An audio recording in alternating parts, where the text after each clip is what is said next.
જય શ્રી કૃષ્ણ, જય માતાજી મિત્રો, ભાઈઓ અને મારી વહાલી બહેનો. વાર્તા શરૂ કરું એની પહેલાં વિડીયોને લાઈક કરતાની સાથે ચેનલને અવશ્ય સબસ્ક્રાઈબ કરો. આજની આપણી વાર્તાનું નામ છે ન્યાય. સપના વહુ, ખૂબ જ ભૂખ લાગી છે. જમવાનું તૈયાર છે તો મને આપો. નાસ્તો કર્યા પછી મારે કોઈ અગત્યના કામ માટે બહાર જવાનું છે. પુત્ર રાજીવના ઓફિસ ગયા બાદ પોતાના રૂમમાંથી બહાર આવતા શિવદયાલજીએ કહ્યું અને ખુરશી પર બેસવા લાગ્યા કે તરત જ તેની પુત્રવધુ સપના તેના રૂમમાંથી તૈયાર થઈને બહાર આવી અને બોલી, અબુજી, મારી પાસે અત્યારે સમય નથી. હું મારી બહેન સાથે ખરીદી કરવા જાઉં છું. તે મારી રાહ જોવે છે. આટલું કહી તે સપના બહાર જવા લાગી. ત્યારે શિવદયાલજીએ કહ્યું, પણ આ પુત્રવધુ, મને બહુ ભૂખ લાગી છે અને પછી દવા પણ લેવી પડે છે. જો હું ખાઈશ નહીં તો જ હું ખાઈ શકીશ તો જ દવા લઈ શકીશ. પછી સપનાએ કડક અવાજમાં કહ્યું, હે ભગવાન, તમને એક વખત કહેવાથી સંભળાતું નથી? હું 1 કલાકમાં આવી જઈશ. તો તમને બહુ ભૂખ લાગી હોય તો ચા બનાવીને પી લો, પણ મારી પાસે હાલમાં ટાઈમ નથી. આ પહેલાં શિવદયાલજી બીજું કંઈ બોલે તે પહેલાં સપના બહાર આવી તેનું સ્કૂટર ચાલુ કરીને જતી રહી. શિવદયાલજી પોતાના પુત્રવધૂને આશ્ચર્યથી જોઈ રહ્યા. બીજો કોઈ વિકલ્પ ન હતો. તેથી શિવદયાલજી રસોડામાં ગયા અને ચા બનાવવા અને 1 કપ ચા સાથે બ્રેડનો ટુકડો લઈને ખાવા લાગ્યા. પરંતુ ઘણો સમય વીતી ગયો હતો. હવે શિવદયાલજી ભૂખના કારણે ખરાબ અનુભવી રહ્યા હતા. પોતાના રૂમમાં બેસીને તેની નજર ટેબલ પર રાખેલી પત્નીની તસવીર તરફ ગઈ અને અચાનક ભૂતકાળની યાદો તેના મનમાં ફરવા લાગી. જ્યાં સુધી તેમની પત્ની કૌશલ્યાજી તેમની સાથે હતી ત્યાં સુધી પુત્ર અને પુત્રવધૂએ તેમની સાથે ખૂબ જ સારો વ્યવહાર કર્યો હતો. પોતાની સાથે વાત કરવી તો બહુ દૂરની વાત હતી. પુત્રવધૂએ ક્યારેય સસરા સાથે ઊંચા અવાજે પણ વાત કરી ન હતી. શિવદયાલજીના બહારના તમામ કામો સંભાળતા હતા અને કૌશલ્યાજી ઘરના દરેક કામની સંભાળ લેતા હતા. પુત્રવધુ પણ સાસુ સસરાને ખૂબ માન આપતી, કેમ કે આ ના આપે સાસુ તેણીને જીવતી હતી ત્યાં સુધી તેને ઘરના કામો કરવાની કોઈ જરૂર ન હતી. તેને મફત નોકરાણી મળી હતી. પણ પરિવર્તન એ કુદરતનો નિયમ છે. સમય હંમેશા એક સરખો રહેતો નથી. ધીરે ધીરે કૌશલ્યાજીની તબિયત બગડવા લાગી. જ્યારે ડૉક્ટરે તેમનો ટેસ્ટ કરાવ્યો ત્યારે ટેસ્ટમાં જે ખુલાસો થયો તે જાણીને શિવદયાલજીનું દિલ તૂટી ગયું. ડૉક્ટરે કહ્યું કે તેની પત્નીને કેન્સર છે, પરંતુ શિવદયાલજી પોતાની પત્નીને ગુમાવવા માંગતા ન હતા. સારવાર ખર્ચાળ છે, પરંતુ ખર્ચની ચિંતા કર્યા વિના તેણે કૌશલ્યાજીની સારવાર શરૂ કરાવી. પછી પુત્રવધુ અને તેના પુત્રએ પણ તેમના માતા પિતા સાથે સીધી વાત કરવાનું બંધ કરી દીધું. પરંતુ શિવદયાલજી અને કૌશલ્યાજી તેમના પુત્ર અને પુત્રવધુના આ બદલાયેલા વર્તનનું કારણ સમજી શક્યા નહીં. એક દિવસ શિવદયાલજીનો પુત્ર તેમની પાસે આવ્યો અને કહ્યું, પિતાજી, તમે જાણો છો કે માતાની બીમારી છેલ્લા સ્ટેજ પર છે અને જ્યારે માતાને બચાવી શકાય તેમ નથી, તો આટલા પૈસા ખર્ચવાની શું જરૂર છે? આ રીતે તમે અમને ગરીબ બનાવી દેશો. ઓછામાં ઓછું તમારે મારી પત્ની અને બાળક વિશે તો વિચારવું જોઈએ ને. પુત્રના આ શબ્દો સાંભળીને શિવદયાલજીનું હૃદય માનો ડૂબી ગયું. તેમણે ભારે હૈયે કહ્યું, દીકરા, આ પૈસા મેં મારી કમાણીમાંથી લીધા છે. તમારી માતાની સારવાર માટે બચત રાખ્યા હતા. એ છે તો તમને આમાં શું વાંધો છે? અને દીકરા, તું કોની આવી વાત કરે છે? જેના તેના વિશે જરા વિચાર. તમે ત્યાં છો એ જ માં તમને આ દુનિયામાં લાવી છે. તારી માતાએ તારા માટે શું નથી કર્યું? પછી રાજીવે ગુસ્સામાં કહ્યું, હા, તેથી તેણે કોઈ મોટો ઉપકાર કર્યો નથી. પોતાના બાળકો માટે આવું કોણ નથી કરતું? તેમના પુત્રના આવા શબ્દો સાંભળતા જ શિવદયાલજી સમજી ગયા કે આજે તેમની માતાનો પ્રેમ પૈસા કરતાં ઓછો થઈ ગયો છે. પરંતુ તેમ છતાં તેમણે હાર ન માની. તેઓ તેમની પત્નીને ખૂબ જ પ્રેમ કરતા હતા. તેણીને બચાવવા માટે તેના છેલ્લા શ્વાસ સુધી કોશિશ કરી, પણ કદાચ કુદરતમાં મનમાં કંઈક બીજું જ હતું. લગભગ 6 મહિનાની સારવાર બાદ કૌશલ્યાજીએ તેમના પતિને કાયમ માટે અલવિદા કહી દીધું. તેમના પત્ની જતાની સાથે શિવદયાલજીની દુનિયા ખતમ થઈ ગઈ હોય તેવું લાગ્યું. ઘણીવાર સપના તેની સાથે આટલા મોટા અવાજે અને સંસ્કારી રીતે વાત કરતી અને જો તેને કંઈ કહે તો તેણે તેના પુત્ર રાજીવના ગુસ્સાનો સામનો કરવો પડતો. શિવદયાલજી આ ક્રૂર દુનિયા બિલકુલ એકલા પડી ગયા હતા. તેમ છતાં તેમના 12 વર્ષના પુત્ર સમીરને તેમની સાથે સમય વિતાવવો અને વાત કરવી પસંદ હતી. શિવદયાલજીને તેમની પાસે બેસવાનો બહુ મોકો ન મળ્યો. તેણે સવારે શાળાએ જવાનું હતું અને સાંજે ટ્યુશનમાં જવાનું હતું, અને જો તે ક્યારેય તેના દાદા સાથે થોડીવાર બેસીએ તો પણ તેની માતા તેને કોઈક ને કોઈ કામ કહેતી અને કોઈને કોઈ બહાને તેને પોતાની પાસે બોલાવતી. એક દિવસ રવિવારે જ્યારે રાજીવ ઘરે હતો ત્યારે તે તેના પિતા પાસે આવ્યો અને કહ્યું, હે બાપુજી, હું વિચારતો હતો કે હવે આપણે ગામમાં નથી રહેતા. તેની ગામમાં ઘરની પણ કાળજી લેવામાં આવતી નથી. સૌથી પહેલાં તમે ઉપયોગ કર્યો હતો અવારનવાર ત્યાં ફરવા જવાનું, પણ હવે તમારી તબિયત સારી નથી તો ગામડાનું ઘર વેચી દઈએ. તો પોતાના પુત્ર વિશે વાત કરતા શિવદયાલજીએ કહ્યું, ના ના, ગામડાનું ઘર અમારી પિતૃક સંપત્તિ છે, જ્યાં હું બિલકુલ વેચવા માંગતો નથી. પછી સપનાએ ઝડપથી કહ્યું, તમે જાણો છો કે રાજીવે હમણાં જ નવો ધંધો શરૂ કર્યો છે, તેથી તેને પૈસાની ખૂબ જ જરૂર છે અને કોઈ પણ રીતે સમય ખૂબ જ ખરાબ છે. એવું ન થવું જોઈએ કે ભાડાનું અમારા ઘરનો કબજો લઈ લે. તેમને પુત્ર અને પુત્રવધૂની વાત સાંભળીને શિવદયાલજીને પણ લાગવા માંડ્યું કે આ સાચું છે. માનવ જીવનની કોઈ ખાતરી નથી, તેથી બધા કામ સમયસર થવા જોઈએ. તે બધું સારું છે. આખરે શિવદયાલજીએ ગામનું ઘર વેચી દીધું અને તેમને મળેલા પૈસાનો ચોથો ભાગ રાખ્યો અને બાકીના તેમના પુત્રને આપી દીધો. હવે સપના અને રાજીવ બધા ઘણા ખુશ હતા. થોડા દિવસો પછી સપનાએ તેના સસરાને સમયસર ખાવાનું, ચા અને નાસ્તો આપ્યો, પરંતુ જેમ જેમ સમય વીતતો ગયો તેમ તેમ તેમનું વલણ બદલાતું ગયું. જે પુત્રવધુ થોડા દિવસો પહેલાં સુધી સસરાને પાણી પણ આપી દેતી હતી, હવે તેને 2 ટાઈમનો રોટલો પણ આપવો ભારે લાગવા લાગ્યો હતો. સસરાને અટકાવવું અને મોટેથી વાત કરવી એ તેનો રોજનો નિત્યક્રમ બની ગયો હતો. શિવદયાલજીને શરીરમાં દુખાવો થતો હશે, પરંતુ તેઓ ગૂંગણા મનથી પીડાતા રહે. તેઓ તેમના દુઃખ અને સમસ્યાઓ કોઈની સાથે શેર કરી શકતા ન હતા અને આજે તે નાસ્તા માટે રાહ જોઈ રહ્યા હતા. ત્યારે બપોર થઈ ગઈ હતી. સપના બપોરે 2:30 વાગ્યે ઘરે પરત ફરી. પછી ક્યાંક શિવદયાલજીએ નાસ્તો કર્યો. ગાતા ખાધા પછી તેઓ તેમના કામ પર જાય છે, પરંતુ આજે ઘરે પાછા આવ્યા ત્યારે તે ખૂબ જ પરેશાન હતા. ત્યાં સુધીમાં તેમનો પુત્ર રાજીવ પણ ઘરે પહોંચી ગયો હતો. ઘરે પાછા ફર્યા પછી તેમણે કહ્યું, દીકરા રાજીવ, મારી દવા લેવા માટે મારે થોડા પૈસાની જરૂર હતી, તેથી આજે હું પૈસા ઉપાડવા બેંકમાં ગયો. પરંતુ પુત્ર, એક વાતે મને આશ્ચર્યચકિત કરી દીધું. જ્યારે મેં એકાઉન્ટ તપાસ્યું ત્યારે માત્ર શૂન્ય હતું. તે રકમ ત્યાં પડી હતી. થોડા સમય પહેલાં તો આ કેવી રીતે થઈ શકે? જેથી મેં મારા ખાતામાં 20 લાખ રૂપિયા જમા કરાવ્યા હતા, તો પછી આટલા બધા પૈસા ક્યાં ગાયબ થઈ ગયા? હવે આપણા 2 સિવાય એક ખાતામાંથી કોઈ પૈસા ઉપાડી શકતું નથી. તમે જાણો કે મામલો શું છે? કારણ કે હું વારંવાર બેંકમાં જઈને આ કામ કરી શકતો નથી. પછી રાજીવે ગુસ્સાથી ઉકળતા કહ્યું, પપ્પા, જ્યારે તમે જાણો છો કે બેંકમાં અમારું સંયુક્ત ખાતું છે અને ધંધો ચલાવવા માટે મને પૈસાની જરૂર છે, હું તમારા પૈસા ઉપાડી લઉં છું, તો પણ શું મોટી સમસ્યા છે? લાંબો સમય બેંકમાં રાખ્યા હોત તો અને તો પછી તમારે પૈસાની શી જરૂર છે? પુત્રની વાત સાંભળીને શિવદયાલજી ચોંકી ગયા.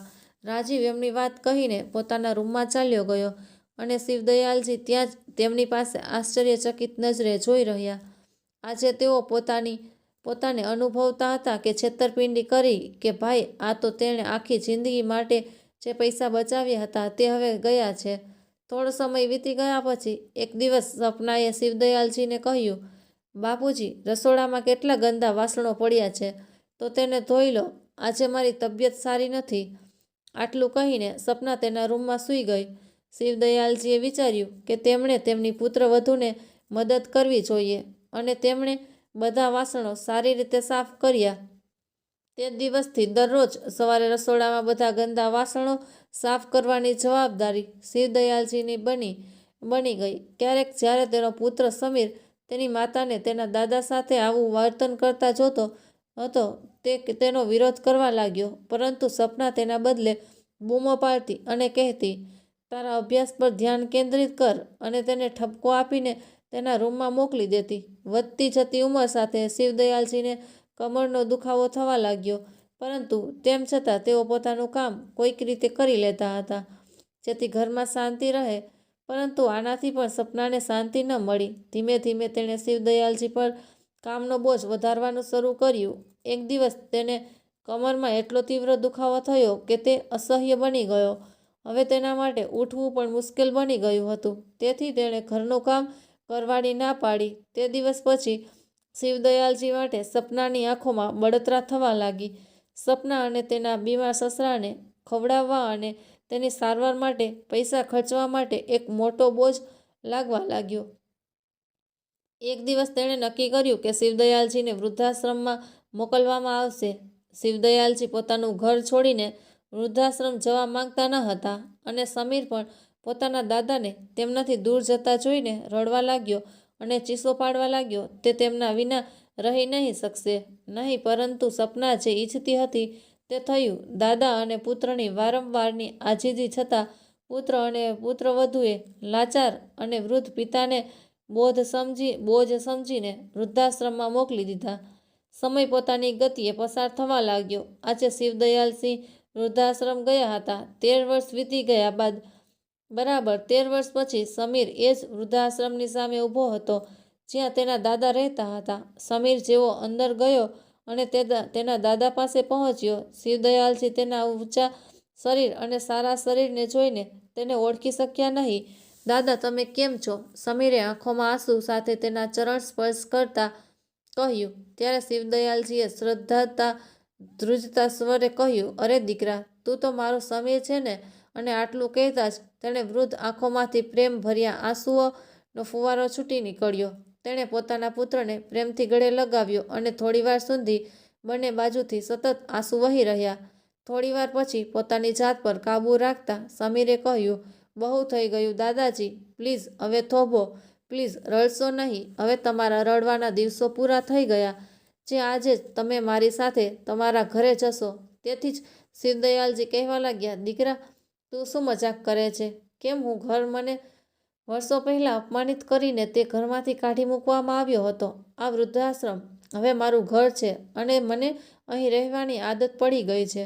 હું હવે એમને જોવા માંગતો નથી. હવે જો યમરાજ મને લેવા આવે તો પણ મને કોઈ વાંધો નથી. પણ મને એક વાત કહે, આટલા સમયમાં તમને તમારા દાદા યાદ નથી આવ્યા?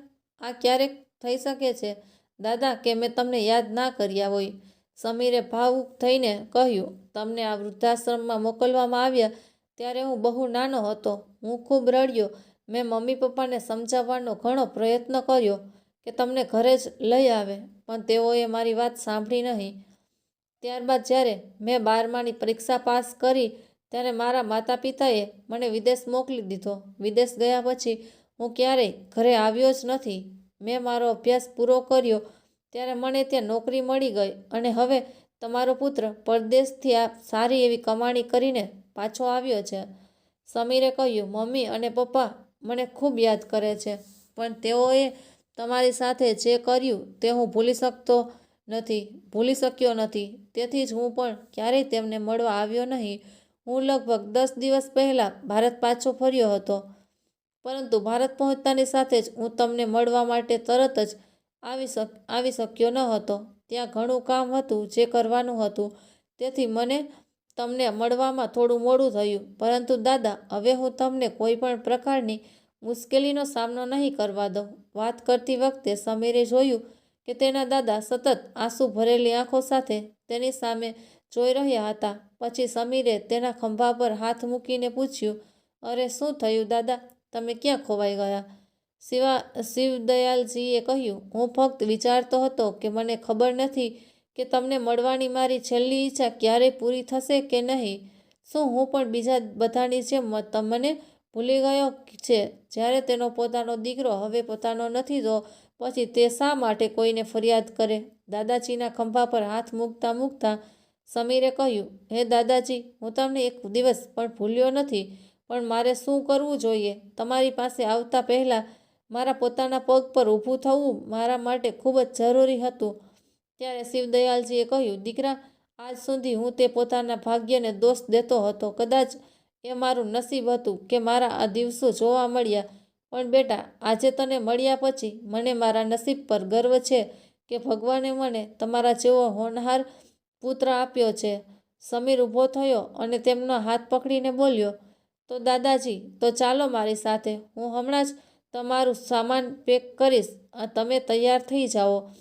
શિવદયાલજીએ અડવેકથી કહ્યું, દીકરા, હું સારી રીતે જાણું છું કે મારો દીકરો અને વહુ કેવા છે અને તેઓ મને ક્યારેય એ ઘરમાં પાછા આવવા દેશે નહીં. અને કોઈ પણ રીતે હું અહીં ખૂબ સારી રીતે જીવી રહ્યો છું.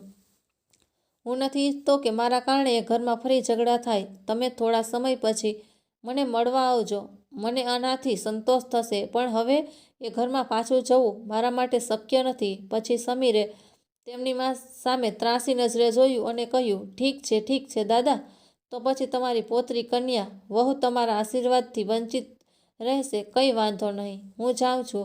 સાંભળવામાં એટલો સમય લાગ્યો કે શિવદયાલજી બાળકની જેમ ચીલાવા લાગ્યા. શું? તમે શું કહ્યું? મારી પોતરી કન્યા? સમીર, તું પરણેલ છે? આટલું કહીને શિવદયાલજીની આંખો ચમકી. અરે ના દાદાજી, તમારા વિના હું લગ્ન કેવી રીતે કરી શકું? લગ્નની તમામ તૈયારીઓ પૂર્ણ થઈ ગઈ છે અને જો તમે હવે મારી સાથે નહીં આવશો તો હું લગ્નના બંધનમાં બાંધાઈશ નહીં. સમીરે હસતા હસતા કહ્યું, ના દીકરા, તું શું વાત કરે છે? મારા વહાલા પૌત્રના લગ્ન થાય અને હું ન આવું? આટલા લાંબા સમયથી આ દિવસની રાહ જોઈ રહ્યો હતો. પણ દીકરા, છોકરી કોણ છે અને ક્યાંની છે? શિવદયાલે કુતૂહલવશ પૂછ્યું. તો સમીરે કહ્યું, દાદા, અર્પિતા દિલ્હી શહેરની છે. તે મારા સાથે વિદેશમાં કામ કરતી હતી. ત્યાં જ હું તેને મળ્યો અને ધીમે ધીમે અમે મારા મિત્રો બની ગયા. તું જાણે છે દાદા, વિદેશમાં જ્યારે પણ હું તમને યાદ કરતો ત્યારે હું અવારનવાર વૃદ્ધાશ્રમમાં જતો. પછી અર્પિતા પણ મારી સાથે ત્યાં જવા લાગી. હું તેના વર્તનથી ખૂબ જ પ્રભાવિત થયો હતો. મને નવાઈની વાત એ હતી કે આજના યુગમાં હોવા છતાં તેમણે વડીલો સાથે બેસીને તેમની સાથે વાત કરવી અને તેમના સુખ દુઃખને વહેંચવું ગમતું. અને પછી એક દિવસ એવો આવ્યો જ્યારે અમે એકબીજાને જીવનસાથી બનાવવાનું નક્કી કર્યું. શિવદયાલજી તેમના પુત્ર સમીર માટે ખૂબ જ ખુશ હતા. પછી સમીરે કહ્યું, હવે જરાય વિલંબ કરશો નહીં દાદા, જવાની તૈયારી કરો. પણ દીકરા, તારે આશ્રમમાં ડાયરેક્ટર સાથે પણ વાત કરવી પડશે. અરે દાદા, મેં લોકો સાથે વાત કરી લીધી છે અને મેં બધી ઔપચારિકતાઓ પૂરી કરી લીધી છે. તમે બસ જવાની તૈયારી કરો. સમીરે જવાબ આપ્યો. થોડી જ વારમાં સમીર તેના દાદાને તેની કારમાં બેસાડી ઘરે લઈ આવ્યા. જેથી કાર ઘરની બહાર ઊભી રહી અને શિવદયાલજીએ ઘર તરફ જોયું તો તેમની આંખો ફરી ચમકી. તેણે પોતાની મહેનતની કમાણીથી આ ઘર બનાવ્યું હતું અને તે આજે પણ તેના નામે હતું. પરંતુ તેમ છતાં આ ઘરમાં તેના માટે કોઈ સ્થાન ન હતું. તેમનું અપમાન કર્યા બાદ તેમના પુત્ર અને પુત્રવધૂએ તેમને વૃદ્ધાશ્રમમાં મોકલી દીધા હતા. તેમણે આ ઘરમાં રહેવા માટે ખૂબ આજીજી કરી હતી, પરંતુ તે કોઈ પણ સંજોગોમાં સંમત થવા તૈયાર ન હતા. તે તેના ખરાબ વહુ હતી અને છેવટે તેના પોતાના પુત્રને તેને દગો આપ્યો હતો. તો તે બિચારા વૃદ્ધ પિતા બીજા કોની પાસેથી અપેક્ષા રાખી શકે? થોડીવાર ઘરની બહાર ઊભા રહી ઘર તરફ જ જોતા રહ્યા. એટલામાં જ સમીરે બેલ વગાડી અને તેની માતા સપનાએ દરવાજો ખોલ્યો. દરવાજો ખોલતાની સાથે જ તેણે પ્રેમથી કહ્યું, જુઓ, હવે વરરાજા આવી ગયા છે. તેણે મને કહ્યું હતું કે તે ટૂંક સમયમાં આવશે. અહીં લગ્ન પહેલાંની તમામ વિધિઓનો સમય નક્કી કરવામાં આવી રહ્યો છે અને અમારા દીકરાનો કોઈ અતોપતો નથી. ત્યારે સમીરે કહ્યું, અરે માં, પણ એક કામ હતું. એ પણ એક કામ કરવું ખૂબ જ જરૂરી હતું. ઠીક છે, અમને પણ જણાવો, એવું કયું અગત્યનું કામ હતું જેના કારણે તમે લગ્નના બધા કામ છોડીને જતા રહ્યા? સપનાએ પૂછ્યું. એ જ સમયે સમીર ત્યાંથી દૂર ગયો અને સપનાના હોશ ઉડી ગયા. જ્યારે તેણે જોયું કે તેના સસરા દરવાજા પર ઊભા છે, એમની આંખો પર વિશ્વાસ નથી થયો. કોઈક રીતે તેણીએ પોતાની જાત પર કાબૂ રાખ્યો અને કહ્યું, બાપુજી, તમે અહીં? તે જ સમયે સમીરે કહ્યું, હા મમ્મી, હું મારા દાદાને મારા લગ્ન સમારોહમાં હાજરી આપવા માટે લાવ્યો છું અને હવેથી મારા લગ્ન સુધી તેઓ અમારી સાથે અહીં આ ઘરમાં જ રહેશે. સમીરની આ વાત સાંભળીને સપના સ્તબ્ધ થઈ ગઈ. સપનાની એક સમયે તેના પુત્રને જોરથી થપ્પડ મારવાનું મન થયું હતું, પરંતુ હવે તે નાનો બાળક નથી રહ્યો. તે કોઈને ઠપકો આપીને તેની વાત સામે સંમત કરાવી શકે એવો હતો. હવે તેનો દીકરો જુવાન થઈ ગયો હતો. તે અવિચારી રીતે કોઈ ખોટું પગલું ભરીને તેના પુત્રને ગુમાવવા માંગતી ન હતી. તેથી તેણે પોતાને શાંત રાખવાનું શ્રેષ્ઠ માન્યું. પછી તે વિચારવા લાગી, સમીરે પોતે કહ્યું છે કે બાપુજી તેમના લગ્ન સુધી અહીં જ રહેશે અને લગ્ન થોડા દિવસોમાં જ થઈ જવાના છે. આનો અર્થ એ છે કે મારે તેમની સાથે વધુ સમય સુધી સહન કરવું પડશે નહીં. અને જો તમે તેના વિશે વિચારો છો તો એક રીતે સારું થયું કે સમીર દાદાને ઘરે લઈ આવ્યો, નહીં તો લગ્ન માટે જ્ઞાતિ સમાજમાં લોકો અને સગા સંબંધીઓ ભેગા થયા હોત તો બાપુજી વિશે ચોક્કસ પૂછત. મેં બધાને કહ્યું હતું કે તે ગામમાં રહે છે અને હવે જો તે સમીરના લગ્નમાં ન આવ્યા હોત તો અમારી બદનામી થઈ ગઈ હોત. પછી મારી ભાભી વહુ અર્પિતાના માતા પિતાને પણ ખબર છે કે સમીરના તેના દાદા પણ છે. તે લોકોએ પણ ચોક્કસપણે તેને મળવાનું કહ્યું હતું. હવે બાપુજી તેના આગમનથી બધાની બોલતી બંધ થઈ જશે અને મારે પણ લાંબા સમય સુધી તેમનો બોજો નહીં સહન કરવો પડે. લગ્ન પછી તે તેના વૃદ્ધાશ્રમ અને અમે અમારા ઘરે રહીશું. આ વિચારતા જ સપનાના ચહેરા પર એક દ્રષ્ટ સ્મિત દેખાયું. બીજે દિવસે સમીર તેના દાદાને બજારમાં લઈ ગયો અને તેમના માટે સારા કપડાં ખરીદી કર્યા. પછી સમીર તેમને એક સરસ રેસ્ટોરન્ટમાં લઈ ગયો. ત્યાં તેણે તેના દાદાની પસંદગીનું ભોજન ઓર્ડર કર્યું. આજે પહેલીવાર શિવદયાલજી તેમના પુત્ર સાથે સારો સમય પસાર કરી શક્યા. સમીર સાથે વાતચીત કરતી વખતે તેમને લાગ્યું કે તે તેના મિત્ર સાથે વાત કરી રહ્યા છે. આખરે એ તારીખ આવી ગઈ કે જે દિવસે સમીરના લગ્ન થવાના હતા. લગ્ન માટે બહુ મોટી હોટેલ બુક કરાવી હતી. આજે સપનાના પગ પણ જમીનને અડતા ન હતા. તે તેના પુત્રના લગ્નને લઈને ખૂબ જ ઉત્સાહ હતી. આ અંગે તે સૌથી વધુ ઉત્સાહિત છે. એવું કહેવામાં આવ્યું હતું કે લગ્ન પછી તેનો પુત્ર અને પુત્રવધુ વિદેશ પાછા નહીં જાય, પરંતુ વિદેશમાં નોકરી છોડીને ભારતમાં કામ કરશે અને તેમની સાથે રહેશે. તેના મનમાં માટે સપના જોતી હતી કે જો તેનો દીકરો અને વહુ સાથે રહે તો જીવન કેટલું સુખી બની જશે અને જો કાલે પોતે હશે તો આખું ઘર ખુશીઓથી ભરાઈ જશે. આપણું ઘર પણ બહુ આનંદમાં પસાર થશે. પણ મિત્રો, એક કહેવત છે કે બાવળના ઝાડ વાવો તો આંબા ક્યાંથી વાવશે. તેમના ભવિષ્ય વિશે સપના સોનેરી સપના જોતી વખતે કદાચ ભૂલી ગઈ હતી. થોડી વાર પછી સમીર તૈયાર થયો અને સપના તેને કોસતી રહી. બીજી તરફ શિવદયાલજીએ પોતાના પુત્રને વરના રૂપમાં જોઈ જ તેમની આંખો ખુશીના આંસુઓથી ભરાઈ આવી. તેઓ ઘણા સમયથી આ દિવસની રાહ જોઈ રહ્યા હતા. લગ્નની તમામ વિધિઓ ખૂબ જ ધૂમધામથી પૂર્ણ કરવામાં આવી હતી. સમીર વરના રૂપમાં તેના દાદાનો પરિચય તેના મિત્રો અને અપર્તિના પરિવાર સાથે કરાવી રહ્યા હતા. દરેક તેની વાતચીતમાં તે ફક્ત તેના દાદા તરફ જ ધ્યાન આપતો હતો. સપનાને આ બિલકુલ ગમતું ન હતું, પરંતુ તે તેના પુત્રના લગ્ન સમયે કોઈ ડ્રામા કરવા માંગતી ન હતી. તેથી કોઈ પણ રીતે તેણીએ પોતાનો ગુસ્સો પી લીધો. પણ તેણે મનમાં નક્કી કરી લીધું હતું કે લગ્નની વિધિઓ પૂરી થયા પછી બધા સગા વહાલા જતા તે દીકરાને જે કંઈ ઈચ્છે તે કરવા દેશે નહીં અને તેના સસરાને વૃદ્ધાશ્રમ મોકલી દેશે. જ્યારે વિદાયનો સમય આવ્યો ત્યારે નવા પરણેલા યુગલ માટે ફૂલોથી શણગારેલી ગાડી તૈયાર હતી. સમીરે પહેલાં તેના દાદાને એ કારમાં બેસાડ્યા. ત્યારબાદ સમીર અને તેની પત્ની અપર્તા કારમાં બેઠા. પરંતુ સમીરના માતા પિતા કારમાં બેસવા લાગ્યા કે તરત જ સમીરે કહ્યું, અરે માતા, આ કારમાં તમારા માટે જગ્યા નહીં હોય, તમે બીજી કારમાં આવો. આ સાંભળીને સપનાના દિલ પર ઊંડી અસર થઈ. તેના સસરાને ત્યારે જ ઉતારવા માંગતી હતી, પણ તેણે આજુબાજુ જોયું તો બધા સંબંધીઓ તેની સામે જોઈ રહ્યા હતા. આજીજી ભર્યા સ્મિત સાથે તે તેના પતિને લઈને બીજી કારમાં બેસી ગઈ. ઘરે પહોંચ્યા પછી તેણે વર કન્યાનું સ્વાગત કરવાની તૈયારી કરવાની હતી. તેથી સપનાએ ડ્રાઈવરને ઝડપથી ઘરે લઈ જવા કહ્યું. આખા રસ્તામાં તે મનમાં ખૂબ જ ઉત્સાહી હતી અને વિચારતી હતી કે આજે સમીર અને અપીરતાનું ઘરમાં ખૂબ જ ધામધૂમથી સ્વાગત થશે, પણ હું સમીરના દાદાને મારા દરવાજે આવવા નહીં દઉં. હું તેને બહારથી જ વૃદ્ધાશ્રમમાં પાછો મોકલીશ. થોડી જ વારમાં સપના તેના પતિ રાજીવ અને સાથે તેના ઘરે પહોંચી ગઈ. જ્યારે તે ઘરે પહોંચ્યા તો મેં જોયું કે વરકન્યાની કાર હજી આવી નથી. સપનાએ રાહતનો નિસાસો નાખ્યો, એમ વિચારીને કે બાળકોને આવકારવાની તૈયારી કરવા માટે ઓછામાં ઓછો થોડો સમય મળશે. તે ખૂબ જ ઉત્સાહથી દોડીને તેની તૈયારીઓ કરી.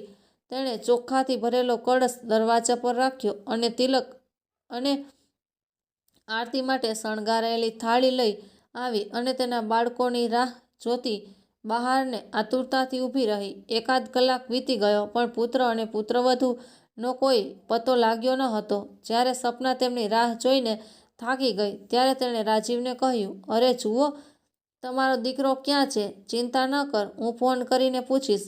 આટલું કહી રાજીવે સમીરને ફોન કર્યો, પણ સમીરે ફોન ઉપાડ્યો નહીં. હવે સપના અને રાજીવની આંખો દીકરા અને વહુની અપેક્ષાએ ફરવા લાગી, પણ કોઈ આવ્યું નહીં. સપનાએ સમીરને ફરી ફોન કર્યો. આ વખતે તેમણે ફોન ઉપાડ્યો. સમીરનો અવાજ સાંભળતા જ સપનાએ કહ્યું, હેલો દીકરા, ક્યાં છો તમે લોકો? આવવામાં આટલો સમય કેમ લગાડી રહ્યા છો? હું અને તારા પપ્પા ઘણા સમયથી અહીં તારી રાહ જોઈ રહ્યા છીએ. લાંબા સમયથી દરવાજા પર ઊભી છું. મમ્મી, હકીકત એ છે કે અમે વૃદ્ધાશ્રમમાં ગયા હતા અને ત્યાં ઘણો સમય વિતાવ્યો હતો. પુત્રની આ વાત સાંભળીને સપનાનો ચહેરો ચમકી ઉઠ્યો અને હસતા હસતા કહ્યું, તમે આ ખૂબ સારું કર્યું છે કે તમે પહેલાંથી જ દાદાને વૃદ્ધાશ્રમમાં છોડી દીધા. ના ના મમ્મી, તમે કદાચ ગેરસમજણમાં છો. ખરેખર દાદાનો કેટલોક સામાન ત્યાંથી ઉપાડવાનો હતો અને દાદા પણ તેમના કેટલાક મિત્રો સાથે અમારો પરિચય કરાવવા માંગતા હતા. તેથી તેમણે અમને પહેલા આશ્રમમાં જવા માટે કહ્યું. ત્યાંના બધા વડીલોએ એને ખૂબ આશીર્વાદ આપ્યા અને બધાને મળવામાં ઘણો સમય લાગ્યો. ઠીક છે મમ્મી, હવે આપણે અહીંથી સીધા દાદાના ઘરે જઈએ છીએ.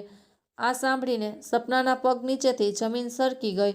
શું દાદાના ઘર? તમારો મતલબ શું છે?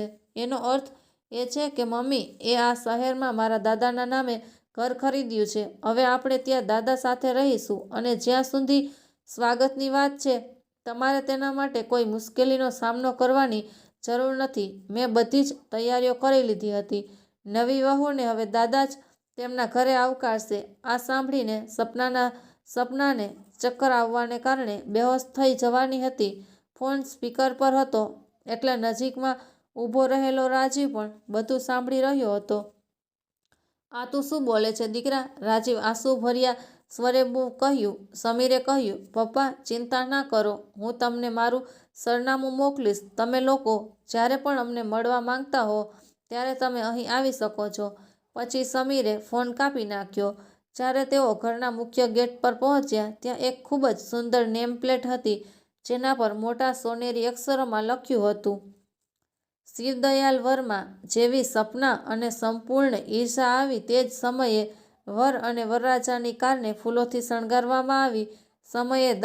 સમયે દાદાનો હાથ પકડીને ઘર તરફ લઈ જવા લાગ્યો.